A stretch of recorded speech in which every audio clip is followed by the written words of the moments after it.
시청자 여러분 안녕하십니까? 명쾌 한 주 김현선입니다. 불금에 만나는 본격 시사 토크 명쾌 한 주가 여러분과 함께합니다. 한 주간의 뜨거운 이슈를 명쾌하게 정리해보는 시간 명쾌 한 주는 제주 MBC 유튜브 채널을 통해서도 시청하실 수 있습니다. 명쾌 한 주 지금 바로 시작합니다. 안녕하세요. 안녕하세요. 예. 이번 한 주도 굉장히 바쁜 한 주였습니다. 네, 엄청 바빴습니다. 이슈도 많았는데 네. 어떤 소식 들고 오셨나요? 네. 먼저 말씀드릴 거는 논란이 상당히 심했었죠. 제주시내 한 중학교에서 이루어진 폭행 사건입니다. 제가 영상을 봤는데 굉장히 충격적이더라고요. 중학교 1학년이면 이제 14살인데 동급생하고 선배한테 폭행을 당한 사건이죠. 네, 일단 영상을 보면 동급생 2명과 그리고 3학년 같은 학교 3학년 선배에게 둘러싸여서 이제 폭행 당하는 장면이 나와 있는데요. 촬영된 동영상에서는 주로 이제 3학년 선배가 폭행을 하는 장면들이 많이 있습니다. 그 영상 보니까 현장에서 휴대전화로 촬영이 된 것 같던데 네. 그 함께 현장에 있던 학생들이 찍은 거겠죠? 네, 정확한 건 이제 경찰이 지금 현재 수사 중이기 때문에 수사 결과를 봐야 되겠지만 어쨌든 저희가 동영상에서 나오는 뭐 각도라던가 주고받은 대화를 봤을 때는 현장에 같이 있던 동급생이 아마 촬영을 한 것 같고요. 주고받은 대화상으로 봤을 때는 뭐 야 찍어 뭐 이런 얘기들이 나와 있어가지고 사전에 좀 찍기로 한 게 아닌가 그렇게 지금 추정되고 있어요. 네, 사실상 이 문제의 영상이 SNS에 게시가 되면서 이제 언론이나 학교, 경찰도 사실은 이 사건을 알게 된 건데요. 네. 어떻게 유포가 된 건가요? 네. 처음에는 어쨌든 저희도 이제 기자들이 알게 된 경로도 처음에는 SNS에 그 피해자나 가해자하고 관계가 없는 뭐 심지어는 제주도의 도민도 아니라고 하더라고요. 그 SNS 상에 그런 그 폭행 사실이 담긴 글을 올렸어요. 그리고 이런 사건이 있으니까 많이 공유를 해달라 일반적인 글을 올렸었는데 문제는 거기에 댓글들이 엄청 많이 달렸는데 댓글 중에 그 폭행 장면이 촬영된 영상을 또 댓글로 다는 경우들이 생기면서 이걸 뭐 다운로드 받거나 아니면 다시 또 재공유하거나 이런 식으로 하면서 이 엄청난 급속도로 이제 확산이 돼버린 거죠. 문제는 이 영상에 있는 그 가해 학생과 피해 학생의 폭행 사건 외에 네. 또 다른 폭행 사건이 연관이 돼 있다고 들었어요. 네, 요것도 경찰이 이제 수사를 해봐야 정확히 알겠지만 뭐 같은 학교 학생들이라든가 여러 가지 경로를 통해 저희들 취재해본 바에 따르면 영상에 나오는 피해자가 사실은 그 가해자들 동급생 2명하고 3학년 선배한테 다른 학생을 좀 폭행을 해달라라고 부탁을 했다고 하더라고요. 부탁을 했는데 정작 폭행이 이뤄질 당시에는 경찰에 신고를 해버려서 그러니까 선배랑 동급생들이 이 사실을 알게 됐고 그래서 그 사이에서 다시 불화가 생기면서 일종의 그 안갚음 형식으로 해서 다시 불러서 이제 폭행이 이루어졌다고 하더라고요. 뭐 정확한 거는 이제 경찰 조사 결과가 나와봐야 되겠습니다만 사실 코로나19로 이제 원격 수업이 시작이 되면서 좀 생활지도에 좀 이렇게 구멍이 생기는 거 아닌가 이런 우려들이 있었는데 참 걱정스럽습니다. 아무튼 도교육청의 좀 철저한 조사 그리고 대책이 시급해 보이네요. 다음 소식은 뭔가요? 네, 다음 소식은 특히 이제 학부모들 사이에서 엄청난 공분을 일으킨 사건인데요. 어린이집 불량급식입니다. 불량급식이요? 네. 제가 사진을 봤어요. 네네. 이게 그 문제가 된 어린이집이 한 군데가 아니라면서요. 네, 지금 현재까지 비슷한 사례로 이제 제보가 접수된 경우만 30건 정도가 되고요. 그 어린이집 이름과 사진이 확보된 곳이 8곳이라고 하더라고요. 뭐 사진을 사회자께서도 보셨지만 이게 사진에 보면은 그냥 그 그릇에 뭐 국에 그냥 반만 말아서 준다거나 뭐 물에 그냥 반만 말아서 준다거나 반찬 아예 없이 숟가락만 이렇게 꽂아서 주는 경우도 있고. 국에 이제 뭐 두부 하나만 있는 멀건국도 있고 막 그렇더라고요. 그러니까 저도 사실은 그게 충격이었거든요. 반찬 그 식판에 정상적으로 나오는데 밥은 있는데 뭐 반찬도 있는데 국이 그냥 아무것도 없이 물 하나에 두부 하나가 이제 딸랑 있는 게 그러니까 저희들이 뭐 이렇게 시청자들이나 뭐 SNS에서 댓글들 반응을 보면 그 사진에 되게 충격을 많이 받은 것 같더라고요. 그 학부모들이 모른 거잖아요. 알았으면 그대로 두지는 않았겠죠. 네, 그렇죠. 그 어린이집에서는 통상 이제 애들이 어리다 보니까 학부모들 통해 이번 주에는 이런 음식을 먹이겠습니다. 이런 그 식단표를 학부모들한테 준다고 하더라고요. 근데 원장이 뭐 식단표는 사실은 좀 뭐 화려했겠죠. 뭐 소고기 묵국 뭐 이런 식으로 화려했는데 식단표하고 다르게 부실한 이제 밥상을 준 건데 사실 이 부실이라는 단어를 쓰기도 좀 그렇고 좀 참혹한 정도였죠. 마치 우리가 그 영화에 보면 그 피난민 시절에 그 급식 받던 그런 정도의 수준이 아니었나 개인적으로 그런 생각이 많이 들더라고요. 근데 이 부실급식 문제를 이야기를 꺼낸 것이 그 해당 어린이집의 보육교사들이 직접 나서서 네. 폭로를 한 걸로 알고 있어요. 네. 네. 아마 이 어린이집은 아까 원장 중심으로 이제 돌아가다 그렇죠. 보니까 네.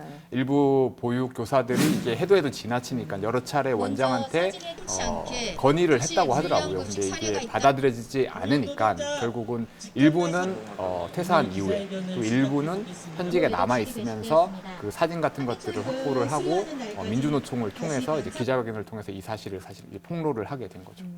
이제 문제가 불거졌기 때문에 그 해당 어린이집에 대한 입장도 좀 듣지 않았나 싶은데 네. 어린이집에서는 뭐라고 하나요? 네. 일단 어린이집에서는 뭐 죽을 2번 데워서 준 경우도 사실은 있다고 주장이 나왔었는데 뭐 그런 적은 없다라고 얘기를 했고요.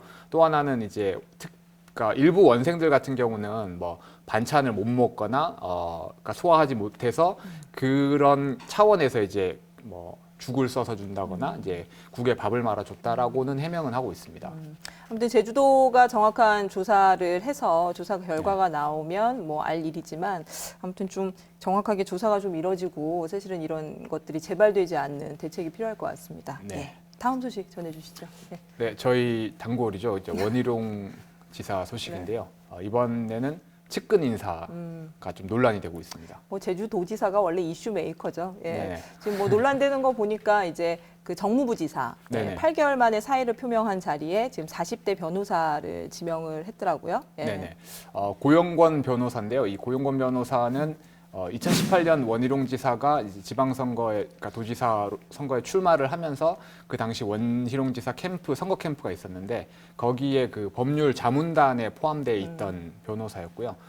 그리고 더군다나 이 정무부 지사 같은 경우는 공모를 통해서 모집할 수도 있고 도지사가 직접 지명을 할 수도 있는데 이례적으로 사직서를 제출하자마자 며칠 만에 바로 그 고용건 변호사 사실 그 전부터 내정설이 또 네, 있었거든요. 그쵸. 예. 그런 상황에서 바로 지명을 해버리니까 이게 약간 선거 공신을 너무 노골적으로 챙기는 게 아니냐 이런 여론들이 생기는 거죠. 예, 최근에 임명된 그 자리가 하나 더 있잖아요. 제주의료원장. 예. 네네. 그 전 보건복지 여성국장을 지냈고 서귀포 의료원장까지 지낸 인사인데 네. 같은 맥락에서 좀 논란이 있는 건가요? 예. 네, 오경생 원장인데 오경생 원장은 사실 원희룡 지사하고 지난해 2월에 그 2018년 같은 지방선거 그 당시에 선거법 위반 혐의로 재판에 넘겨져서 원희룡 지사와 오경생 신임 원장이 벌금 80만 원을 받았어요. 그러니까 원 지사는 사전 선거 운동으로 해서 서귀포시 웨딩홀에서 공식 선거운동이 시작되기 전에 자기 공약을 발표하면서 해서 사전 선거운동으로 벌금 80만 원을 받았는데 사실 그 자리를 주최하고 거기서 참석자들한테 음식을 주고 한 인물 중에 한 사람이 오경생 원장이어서 80만 원을 받게 됐거든요. 그러니까 원지사 입장에서는 어쨌든 자기의 선거운동을 돕기 위해서 선거법 위반으로 벌금까지 받은 사람이다 보니까 이거를 챙겨준 게 아니냐 이런 의혹도 제기가 되고 있는 거죠. 아무튼 지금 뭐 제주연구원이랑 제주관광공사 사장 관련해서도 뭐 내정설이 좀 돌고는 있더라고요. 이거는 네네. 뭐 추후에 진행되는 거 보면서 다시 이야기를 하기로 하죠. 예. 마지막 소식. 예. 지난 주말부터 그 한림을 완전 발칵 뒤집어 놓은 그 코로나 20번 광진구 확진자 얘기입니다. 예, 그래요. 그 지금까지 그래도 사실 제주는 코로나19의 좀 청정 지역이다라고 네. 나름 안심을 해왔었는데 지역 감염에 대한 위기가 확 커진 상황이에요. 예. 네, 그 20번 광진구 확진자가 7월 9일부터 5박 6일 동안 이제 제주 여행을 했는데요. 제주에 있는 가족들을 만나고 돌아간 뒤에 이제 광진구에서 확진 판정을 받았는데 여기 한림에 있는 가족들이 거주하는 곳에서 가족들과 계속 뭐 다니면서 추가 2차 감염이 이뤄진 거고 우선 광진구 확진자의 여동생이 21번 확진자가 됐고요. 그러니까 사우나 그 찻집을 운영하고 있고 제가 좀 헷갈리네. 찻집을 운영하고 있고 그다음에 그 딸은 이제 사우나 매점을 운영하는 사람이 이제 확진이 됐고 또 사우나의 그 세신사 그리고 찻집의 직원까지 4명이 사실 한 사람 때문에 광진구 20번 확진자 때문에 2차 감염이 이루어진 거죠. 봤더니 20번 확진자가 네. 가족들이 운영하는 찻집, 사우나를 거의 매일 들렸더라고요. 동선을 보니까. 근데 문제는 이게 2차 감염에서 끝난 게 아니라는 거잖아요. 네네, 네. 그죠. 이게 제주에서는 2차 감염은 몇 차례 있었거든요. 근데 이제 거기서 다 끝났기 때문에 큰 문제가 아니었었는데 이번 같은 경우에는 21번 확진자고 24번 확진자가 또 한림에 있는 그 유흥주점을 방문을 했는데 그 당시에 같이 술을 마셨던 배석했던. 50대 여성이 네. 있었는데 이분이 이제 3차 감염이 이뤄진 거죠. 또 문제는 이분이 유흥주점에서 같이 있었음에도 불구하고 제주도에서 카드 사용 내역을 확인할 때까지 뭐 검사를 받거나 자가 격리도 하지 않아서 사실상 추가 N차 감염에 대한 우려가 상당히 컸었죠. 보니까 진술이 좀 오락가락하고 그런 것 때문에 사실은 지역사회 불안감이 되게 커지는 것 같아요. 그래서 그 인근에 이제 초등학교 학부모들이 우리 아이들 학교 못 보내겠다 하면서 네. 많이 결석도 하고 그랬더라고요. 그래서 아무튼 한림읍 그 인근의 애월읍이 좁은 지역에서 아주 발칵 뒤집혔어요. 그렇죠? 네, 그래서 한림읍 같은 경우는 그 학교가 다 원격 수업으로 대체가 됐었고요. 그리고 한림읍 종합경기운동장에 선별 진료소가 별도로 이제 세워져서 일주일 동안 1,800명이 사실은 검사를 받았습니다. 다행히 아직까지는 추가 확진자는 나오지 않고 있는데요. 또 다른 문제는 뭐냐면 이 26번 확진자 같은 경우는 이제 유흥주점이라던가 뭐 술집에 가면 이제 QR 코드를 찍고 출입 명부를 작성하도록 돼 있잖아요. 근데 이분은 조사 결과 아예 QR 코드도 찍지 않았고 명부도 작성하지 않았더라고요. 이게 사실은 제주도에서 이렇게 방역을 하고 있다라고 계속 강조를 해왔지만 이게 구멍이 이제 생긴 부분이어서 이 부분에 대한 점검도 좀 체계적으로 이루어져야 되지 않을까. 그러겠네요. 예. 코로나19에 대한 이야기는 좀 이따가 네. 패널들과 이슈 토크에서 더 이야기해 보도록 하겠습니다. 김천영 기자, 수고하셨습니다. 네. 고맙습니다. 4개 천막이 설치된 임시진료소에 주민들이 줄을 길게 늘어섰습니다. 어린이부터 고령자까지 모두들 마스크를 쓴 채 거리를 두고 차례를 기다립니다. 어머니가 사우나 다녀오셔가지고 같은 집안에 있으니까 저희도 위험하고 저희가 전파자가 되고 날벼락 맞는 거죠. 어제 갑자기 한림이 항구지 않습니까? 한림항이 솔직히 선원들을 과연 통제할 수 있을까? 한림읍 지역 내 유치원과 초중 고교 14곳은 등교를 중지하고 원격 수업을 실시했고 11개 어린이집에는 임시 휴업 명령이 내려졌습니다. 이 보통은 증상 나타나기 직전에 이 감염을 가장 많이 시키거든요. 그 부분에 있어서는 지금 이분이 증상 나타나기 전에도 이 읍내에서 생활하고 있다는 것 때문에 읍내에 계시는 분 중에서 감염력이 사실은 높다, 전파력이 높다라고 해석을 해야만 되는 상황이죠. 제주도는 확진자와 동선이 겹치거나 확진자가 들른 장소를 방문한 주민을 대상으로 추가 접촉 여부를 재확인하고 의심 증상이 나타날 경우 즉시 보건소 등으로 신고해 줄 것을 당부했습니다.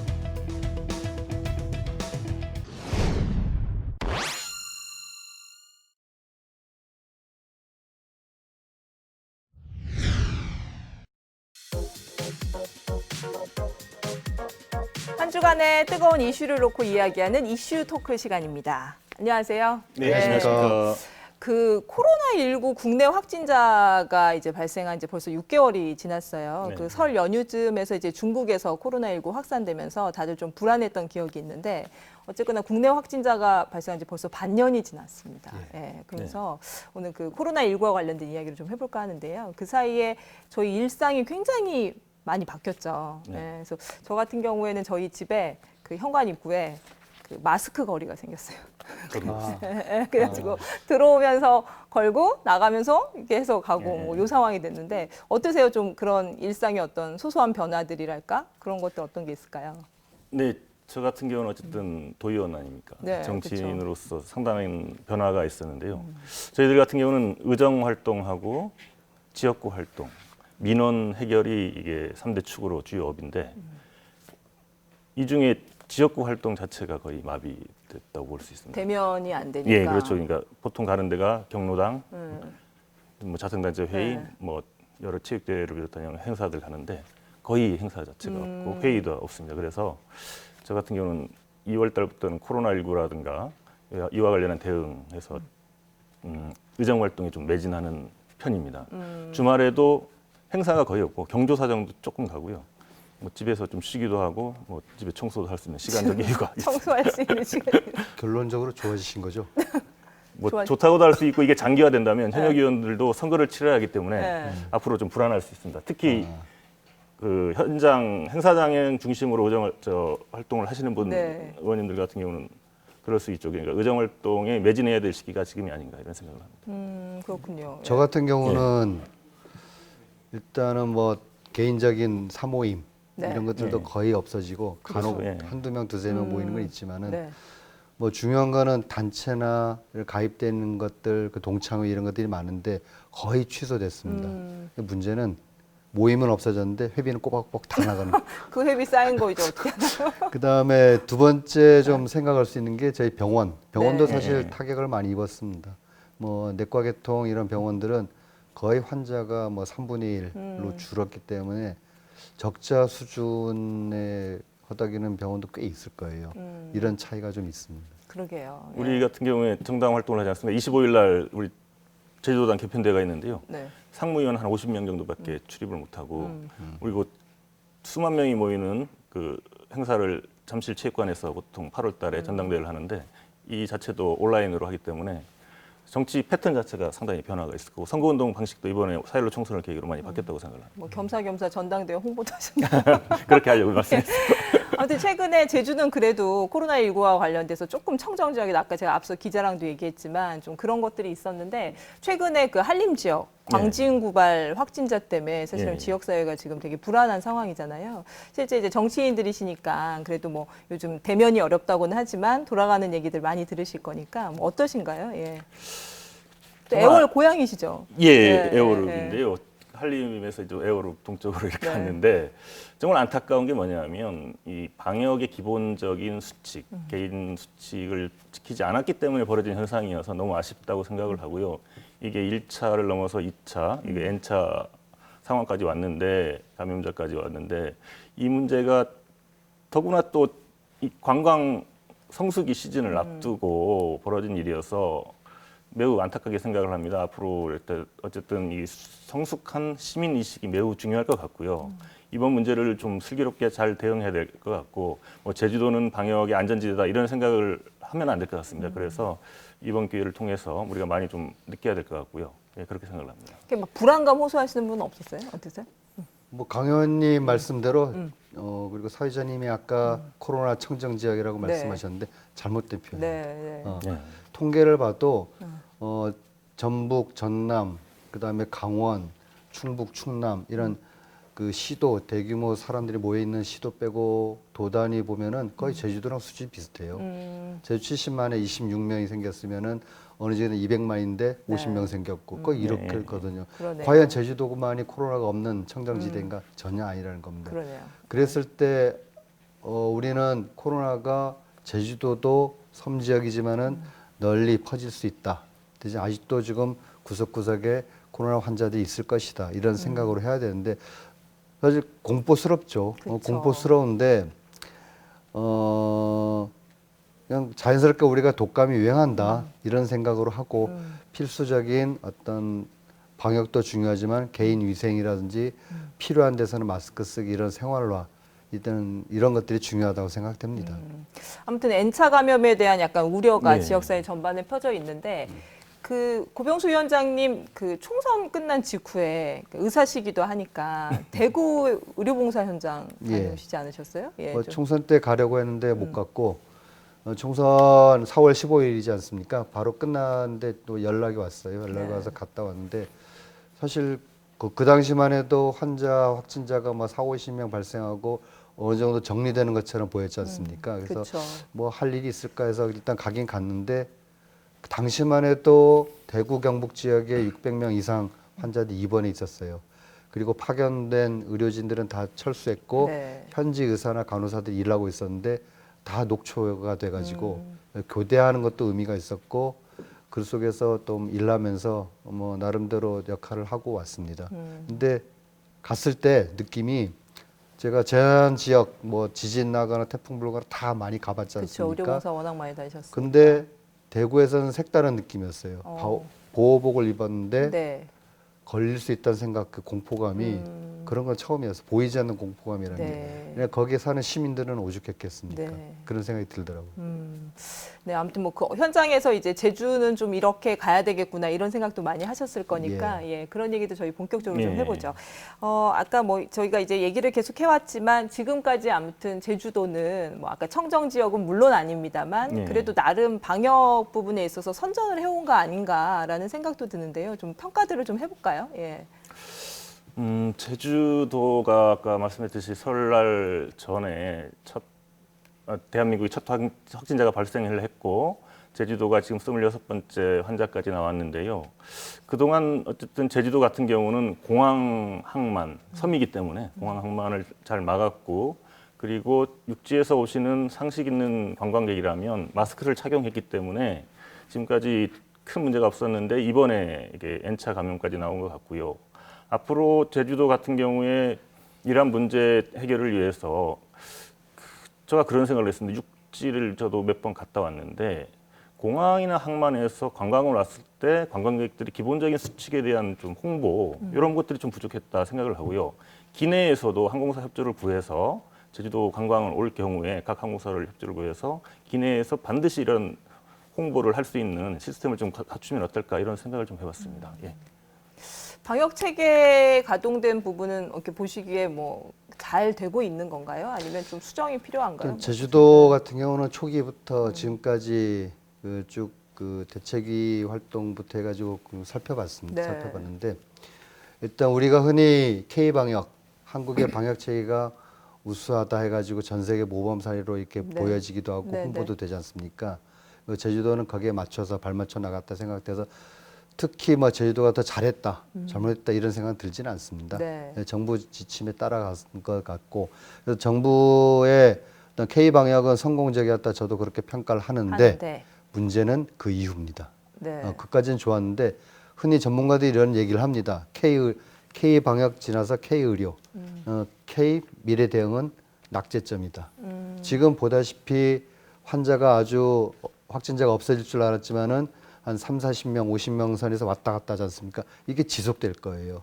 그리고 금방 끝날 것 같은 이 코로나 사태는 또 8, 9월에 재유행한다 그러고 그렇죠. 2, 3년 돌 거라고 그럽니다. 그럼 여기는 장기적인 대책이 지금쯤 나와줘야 되는데 나오지 못하고 있거든요. 그래서 뭐 백신의 문제뿐만이 아니고 우리가 코로나가 막 터졌을 때 감염병상의 문제라든지 그 수용의 문제라든지 의료진의 문제라든지 이런 것들이 많이 문제점이 노출됐으면 지금쯤 대책이 나와야 됩니다. 네. 그래서 K의료가 낙제점이고 K 미래 대응도 낙제점일 수밖에 없다 이런 생각을 합니다. 여기에 대한 빨리 발빠른 정부의 대처, 도의 대처가 필요하다고 보는 거죠. 뭐 우리 위원장님께서도 말씀했지만 K 방역에 대한 평가는 뭐 조금씩 다를 수가 있다고 네. 생각하고요. 하지만 이번 코로나19를 겪으면서 우리의 의료 시스템이 선진국 못지않다 그리고 더 나아졌다라는 생각들을 국민 여러분들께서 하시고 계시는 것 같고요. 그리고 우리가 환상적으로 바라봤던 미국에 대한 시각이 좀 많이 변했다고 생각을 합니다. 우리는 모든 게 교육 시스템부터 법률 뭐 여러 각종 시스템들이 미국을 많이 배워왔고 총체적 미국화라고 하는데 그러한 부분들이 상당히 우리 개인적으로 받아들이면서 우리가 꼭 미국을 따라갈 건 아니겠구나. 우리가 선진국이 되겠구나라는 국민들의 좀 자부심도 생기지 않았나 이런 생각을 해봅니다. 예. 좀 제주도의 대응은 어떤가요? 지금 뭐 예년으로 보면 지금 한창 관광객들이 많이 들어와야 될 시기거든요. 근데 제주도는 여전히 조금 보수적으로 이런 부분들을 계속 가져가고 있는데 뭐 그 부분에 대해서는 어떻게 이 평가하세요? 부분은 어쨌든 방역 부분 아까도 말씀했지만 공항하고 항만을 막고 내려오시는 분들이 마스크를 하고 기본 수칙을 지켜나간다면 큰 문제가 없다고 생각을 하고요. 다만 그 제주도의 문제는 뭐냐면 안전 방역 분야에서는 나름대로 선방을 하고 있다고 보더라도 네.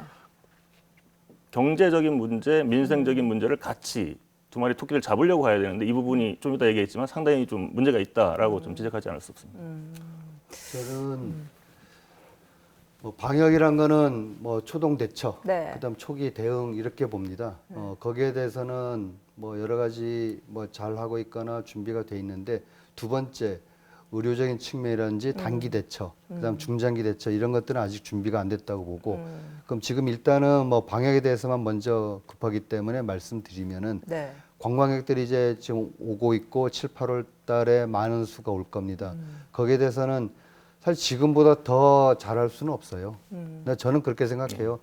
이미 관광객들 사이에 확진자가 있을 것이고 그들이 돌아다니면서 약간 퍼질 수 있다. 저는 이렇게 생각합니다. 편하게 생각했으면 좋겠고 다만 정말 조금 더 강 의원님이 말씀한 것처럼 공항이나 항만에다가 그런 홍보 내진 자료를 해가지고 유증상자나 의심이 되는 사람들은 어떤 주의를 하십시오. 미리 얘기를 하십시오. 이런 것들을 조금 더 강화시키는 정도.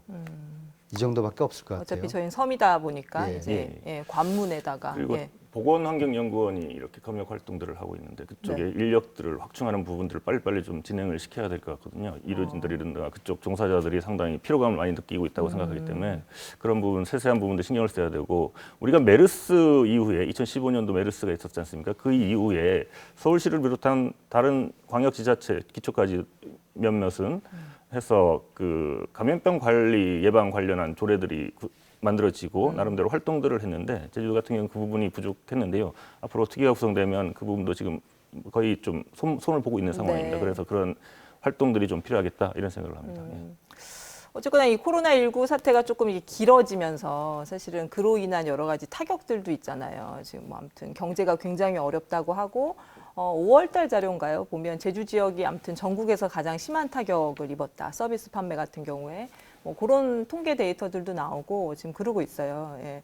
지금 뭐 실제 이렇게 돌아다녀 보시면 좀 체감하시는 부분들이 있으신가요? 어떻습니까? 저도 예. 그 자료를 봤는데 네. 보니까는 대구보다도 그렇죠. 더 심각한 타격을 네. 입었다고 이렇게 네. 있대요.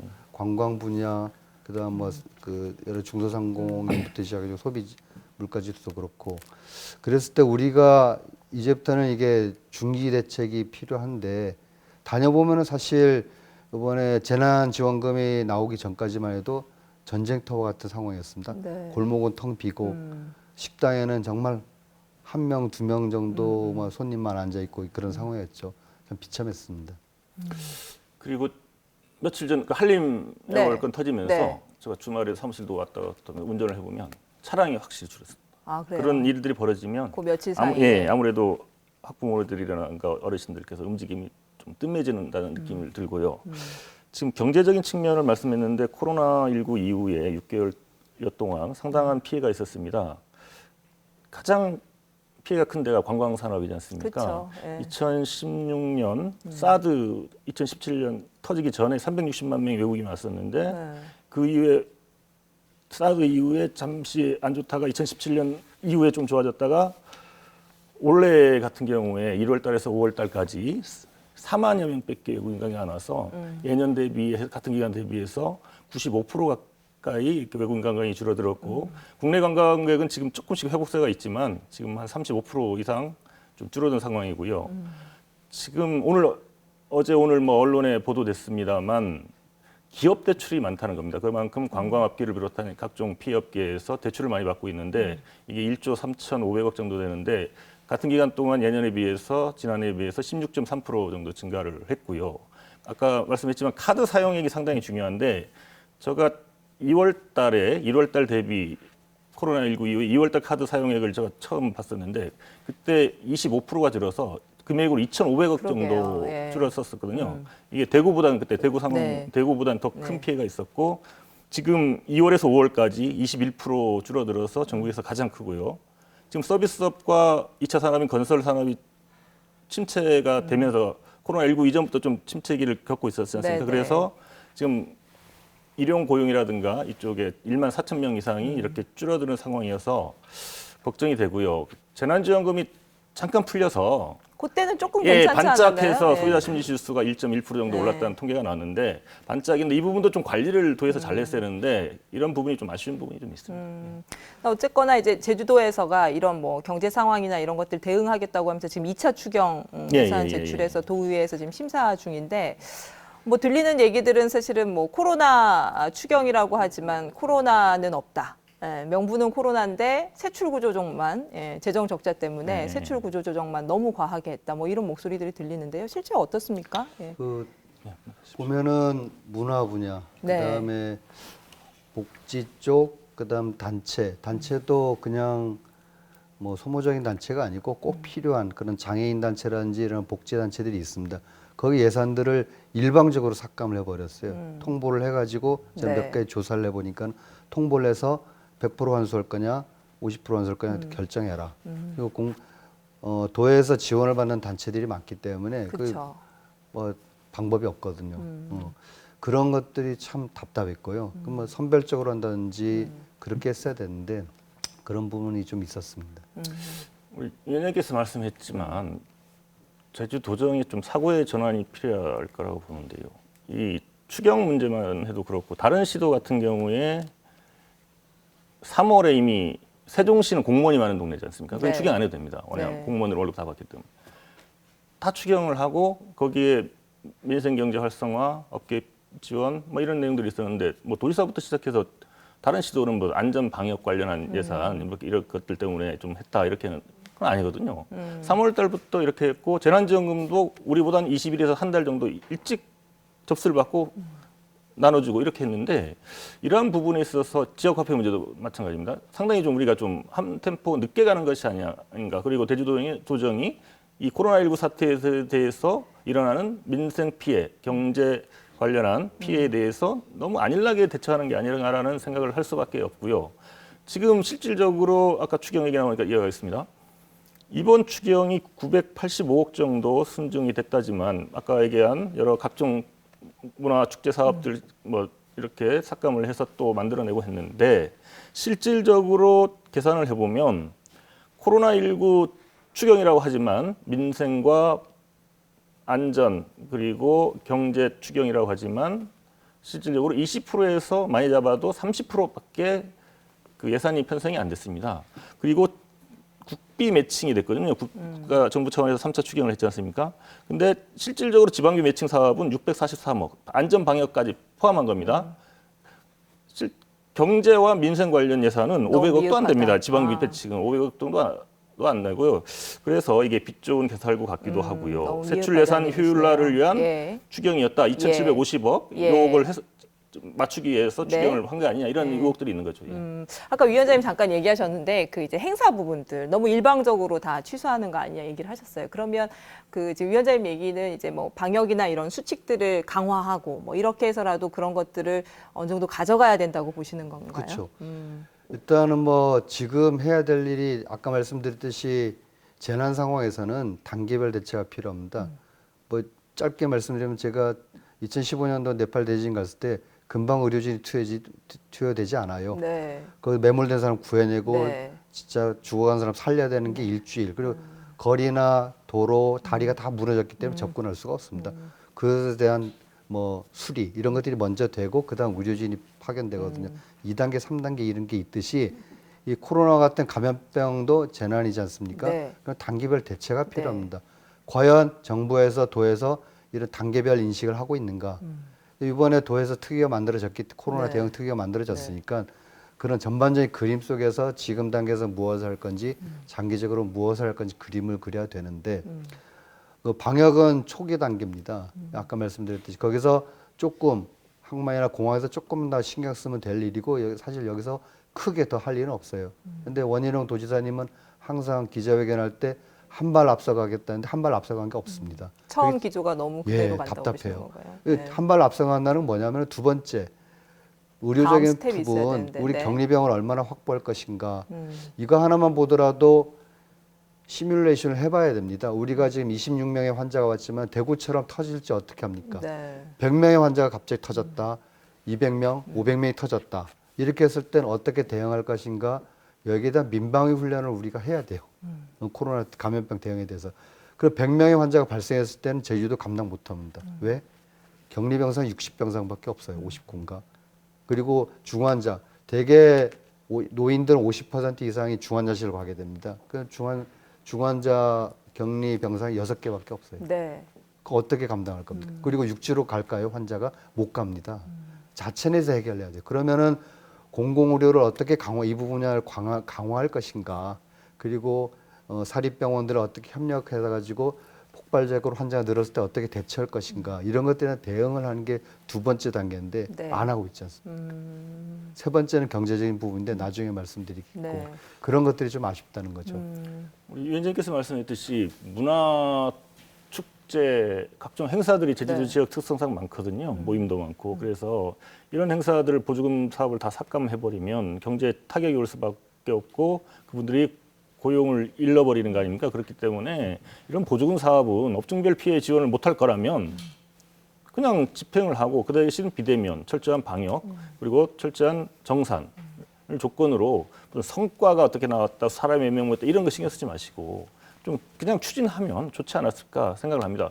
업종별 피해 지원을 하게 되면 여기다 지원을 하게 되면 A를 지원하게 되면 B 쪽에서는 또 반발이 일어날 수 있기 때문에 이런 부분들은 지금 편성된 예산은 그냥 집행을 해버리는 게 저는 좋았다고 생각을 하는데 이걸 깎아서 아까 얘기했지만 세출 구조 조정에 막 메꾸려고 하니까 심하게 좀 한 것 같아요 이번에. 저도 동감하는 게 네.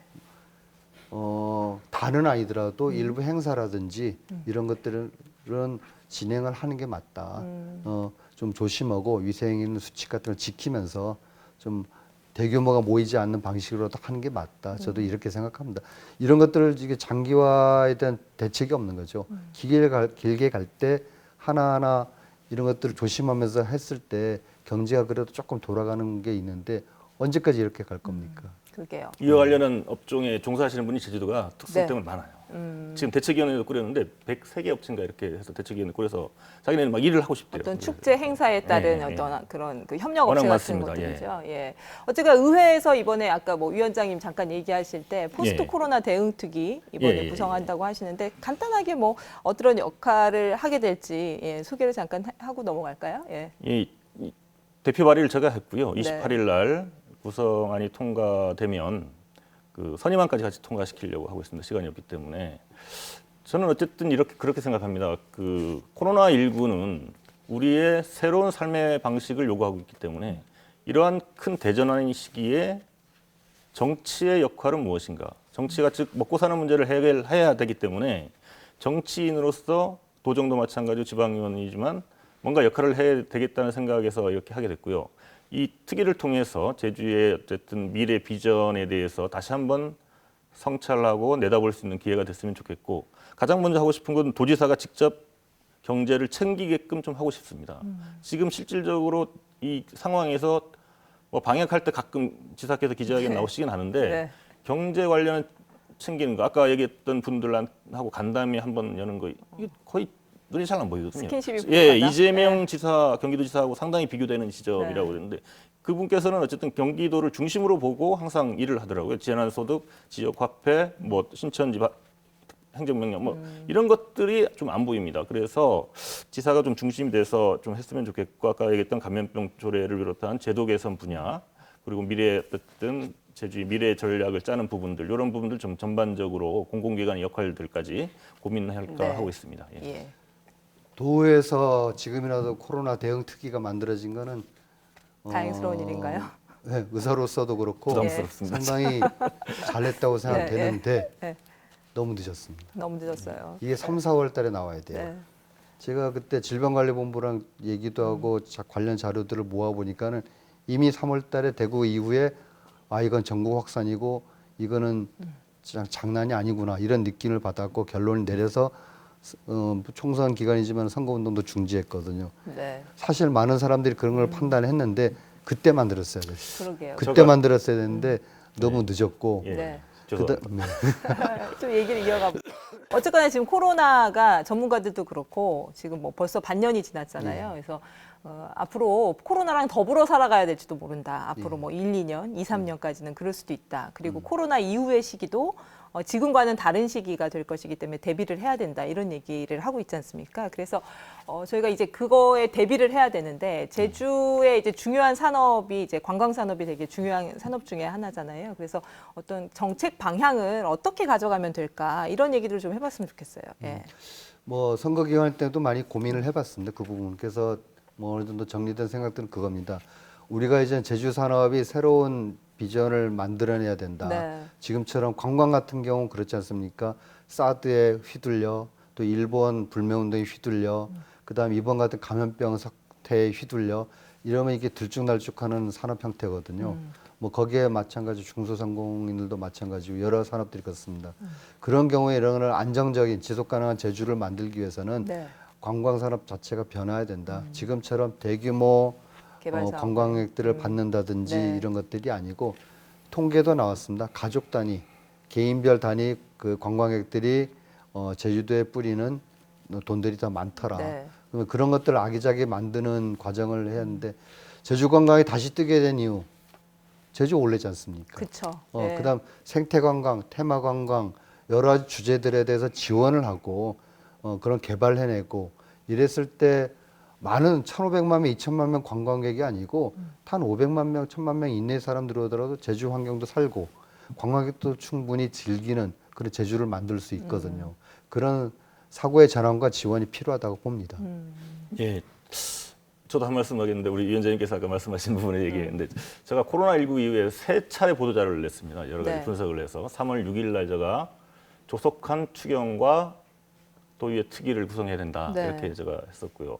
그 이후에 두 번째는 도지사는 추경을 못할 거면 3월 25일 날인가 했는데 도민에게 정중히 설명하고 사과해야 된다.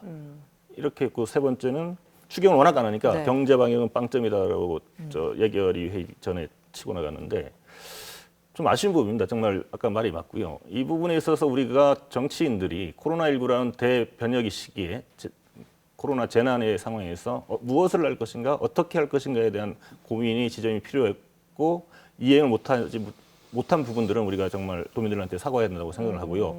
그리고 관광 분야 말씀을 드린다면 일단 그 산업위기 대응 특별지역 신청을 우리가 하고 있지 않습니까? 네. 이에 대한 일환으로 지금 뭐 여러 60개 사업 8개 분야 해서 8천억 원 정도 해서 도에서도 준비하고 있는 걸로 알고 있는데 이걸 빨리 좀 지정할 수 있는 방안을 좀 찾아야 될 것 같고요. 관광 분야에 있어서는 앞으로는 단체보다는 개인, 어르신들보다는 젊은 분들. 차별할 수는 없잖아요. 예, 근데 실내보다는 실내 관광이 좀 네. 많이 될 거라는 저 느낌이 오고요. 변화 트렌드를 좀 예, 예측을 그리고 해야 된다. 중국을 비롯한 여러 국가라든가 우리나라 대기업 역시도 투자, 뭐 외국인 직접 투자라든가 국내 투자, 관광 분야에 대한 투자가 상당히 좀 조심스럽게 이루어질 것이라는 생각을 하고요. 젊은이들 같은 경우도 청년들 같은 경우도 이런 사태가 2000년도 이후에 사스, 메르스 계속 있기 때문에 사드 문제도 있었고 그래서 직업 선택을 할 때 이 서비스 산업, 3차 산업, 특히 관광 산업 쪽에 좀 많이 안 하지 않을까 이런 생각을 좀 하게 되고 업종을 선택할 때 사업을 하시는 분들도 뭐 식당을 하든 뭘 하든 대규모로 하지 않을 상황들이 벌어질 것 같고 특히 전세버스 네. 같은 경우는 앞으로 어떻게 될지 모릅니다. 이런 문제들 우리가 좀 앞으로 제주도의 산업 방향을 어떻게 이끌어갈 것인지 고민이 필요하고요. 그리고 소상공인들 제주도가 5인 미만 사업장이 한 81.9% 되는데 전국보다는 높습니다. 그래서 이분들에 대한 대책이 명확히 좀 나와야 되는데 네. 이분들에 대한 피해 업종별 지원들이 아직까지는 네. 좀 미흡하다고 생각합니다. 위원장님 아까 그 공공의료 체계에 대한 논의가 예. 시작이 돼야 된다 얘기를 하셨는데 이제 저희가 이제 위드 코로나 그리고 코로나 이후 포스트 코로나 시대를 살아가기 위해서 그런 의료 부분에 있어서 좀 어떤 부분들이 시작돼야 되는지 좀 간단히 얘기해 주시죠. 네. 일단 몇 가지 전제가 돼야 됩니다. 네. 첫 번째는 제주도에 국한돼서 얘기를 하면은 제주도가 아주 청정 지역이고 특수하고 대처를 잘했기 때문에 코로나 확진 환자가 적은 게 아니라는 이런 생각을 정확히 해야 정확할 돼요. 필요가 있고. 그렇다면은 뭐 육지부와 똑같다는 생각을 했을 때 언제든지 폭발할 수도 있고 이런 생각. 그리고 사실은 주변에 코로나 환자들이 무증상이 많지 않습니까? 이미 널려 있다. 그렇게 생각하고 우리가 생활을 해야 됩니다. 긴장하고. 그게 위드 코로나예요. 네. 예. 무조건 막았고 이렇게 하다 보면 이렇게 못 살거든요. 그렇죠. 그런 전제 속에서 이 공공의료 부분을 어떻게 할 것인가 아까 말했듯이 이런 재난 사태 같은 경우는 체계적으로 바라봐야 됩니다. 초동 단계, 둘째 단계, 장기화 단계. 그럼 지금은 초동 단계를 지나가지고 두 번째 단계에서는 뭐냐면 의료 부분과 그 중소상공인, 골목상권, 뭐 농민 기본소득, 그 청년 사회 상속제, 뭐 그다음 관광산업 이런 것들 어떻게 할 것인가 네. 아까 막 계속 말씀하고 네. 있었고 의료 부분만 특히 얘기하다 보면은 공공의료적인 측면들을 늘려야 됩니다. 저는 공공병원을 막 만들어야 된다 이런 걸 주장한 사람은 아니에요. 근데 필수 공공의료 있지 않습니까? 격리병상 같은 게 아까 말했듯이 100명, 200명, 300명 이렇게 터졌을 때 대처할 수 있는 그런 네. 준비를 해야 된다는 거. 그다음에 그 사립병원과 협력 체계, 그다음 공공의료를 담당할 의사와 간호사들에 대한 준비 이런 것들이거든요. 네. 이 정도는 충분하고 간혹 지금 감염병 전문 병원 이런 얘기가 하는데 네. 그거는 좀 심도 있게 논의를 논의가 해봐야 될 필요하다. 부분이라고 생각됩니다. 네. 그런 것들이 필수 의료, 공공의료 부분이라고 생각돼요. 그래서 준비를 지금 해야 됩니다. 네, 마지막으로 예. 저희가 아까 이제 위드 코로나 시대 그리고 예. 코로나 시대 이후를 대비하기 위해서 각자가 생각하시는 뭐 이렇게 정책, 정책 제안 좀 간단하게 하나씩 하고 마무리해 볼까요? 예. 이번 기획조정실 추경 심사 때도 제가 말씀을 드렸는데요. 네. 제3차 추경을 준비해야 된다. 네. 지방채를 발행해서라도 할 필요가 있다라고 생각하고요. 그래서 내수를 더 진작시키고 고용을 해야 된다. 도정은 2차 대유행이 올 거라고 얘기하면서 2차 재유행에 따른 준비가 안 됐죠. 경제 준비는 안 하거든요. 왜 이러는지 모르겠지만 여러 기전이 있다고 생각하고요. 그리고 지역 화폐 문제인데 지역 화폐를 이제 발행을 준비하고 있는 걸로 알고 있고 상인연합회에서 제주사랑 상품권 하던 게 이번 7월 13일 날 정부에서 도에서 발행해도 좋다고 이렇게 오케이 해놨습니다. 그래서 한 200억 정도 발행을 하고 여기서 정부에서 16억 정도 들어와서 10% 정도 할인. 네. 지역화폐 경기도 그렇게 하거든요. 그렇게 해서 그게 조금 도움이 될 것 같은데 이러한 부분들을 하게 되면 향후에 지역화폐 사용을 했을 때 법률을 개정해서 소득공제할 수 있는 방안은 없는가? 이런 두 가지 방안 좀 얘기하고 싶습니다. 뭐 지역 화폐 얘기 예, 예. 하셨고 또 지역화폐는 이미 코로나 이전에 준비가 됐었어야 돼요. 예. 좀 아쉬운 너무 부분이 아쉽죠. 있죠. 예. 예. 우리가 경제를 살릴 수 있는데 아까 사회자님이 말씀하신 것처럼 저 같은 경우에는 네. 아까 재난 대응에 따른 첫 번째, 두 번째 단계를 말씀드렸는데 세 번째 단계 이 장기화에 따른 우리 경제는 어떻게 할 것인가. 제주 산업 전체가 바뀌는 정책을 좀 마련해야 됩니다. 정부도 문재인 대통령이 뭐 한국형 뉴딜, 네. 뭐 그린 뉴딜 말씀하셨는데 사실은 완전하지가 못해요. 제주도는 청정 지역이기 때문에 환경이 그래서 그런 그린 뉴딜을 중심으로 산업 환경을 개선해 나가는 이거는 조금 전기 자동차 이렇게 중심으로 하고 이게 아니에요. 전반적으로 바뀌어야 되는 네. 관광 산업에 대한 패러다임도 바뀌어야 되고 농업 분야도 바뀌어야 되고 모든 분야들이 바뀌도록 이게 짧은 기간이 아니고 길게 바라보면서 바뀌는 그런 산업 정책을 빨리 마련해야 된다. 이게 코로나 감염병 시대를 예비하는 그런 대처라고 저는 봅니다. 네. 그것이 도의회 역할이 좀 커요. 네, 알겠습니다. 예. 예. 아무튼 지금 뭐 지역사회 감염에 대한 위기도 있고 좀 그러니까 두 분도 건강 잘 챙기시고 예, 잘 버텨내 보자고요. 네, 예. 고맙습니다. 예. 불금 저녁을 여러분과 함께하는 명쾌한 주 다음 주에도 유쾌한 시사 토크로 찾아오겠습니다. 함께해 주신 두 분께 감사드리고요. 예, 저는 다음 시간에 뵙겠습니다. 고맙습니다. 네.